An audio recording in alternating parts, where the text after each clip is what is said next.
Good morning friends, myself Dr. Vanda Malviya. Let's discuss about some easy Ayurvedic tips to prevent yourself from cough, cold, flu and COVID conditions.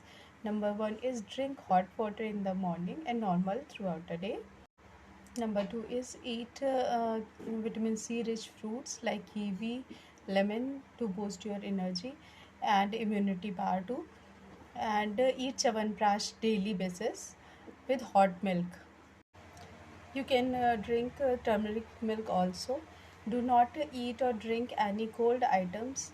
And you can eat 5 to 6 tulsi leaves daily to boost your immunity.